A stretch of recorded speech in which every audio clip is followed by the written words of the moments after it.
Hey y'all.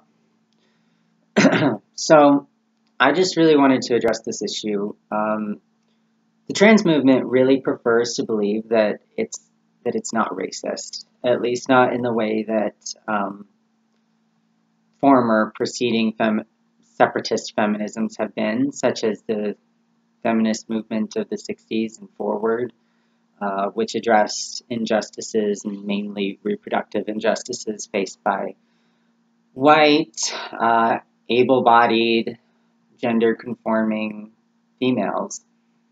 Um, but I would like to be one of the many voices suggesting that this Eurocentric trans movement is no less culpable in silencing voices of color and in privileging whiteness than any other gender movement has been.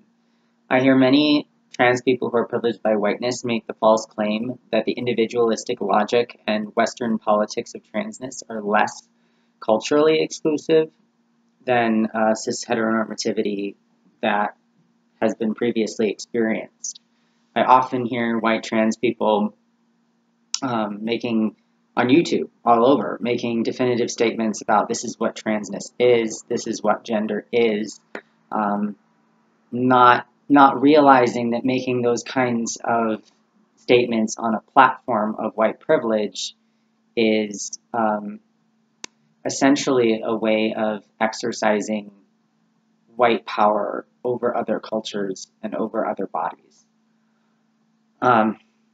White people like myself don't have that kind of authority. We don't have the authority. Well, we do have the authority. We have the authority and we have the entitlement, but we don't have the right to define and redefine what gender is for the entire world or for people who experience racial oppression. In my own case, for much of my 20s, I chose not to see how the globalization of white trans politics have really played a part in cultural erasure and the erasure of experiences of people in my trans family, my sisterhood, and beyond. And I have since realized that it is not possible to address the injustices that I face without first doing the work of understanding how they're produced by whiteness and how by centering whiteness in my everyday life, I inadvertently create much of the violence that I experience.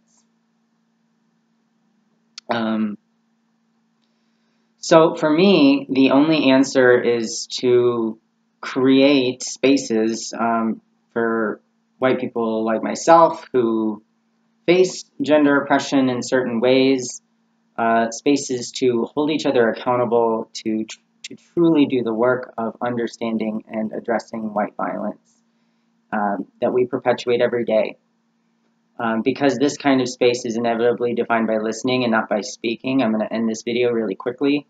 I've included some videos in my playlist that I found that were made by gender-critical people of color, addressing their own experiences with sexual oppression, with gender oppression.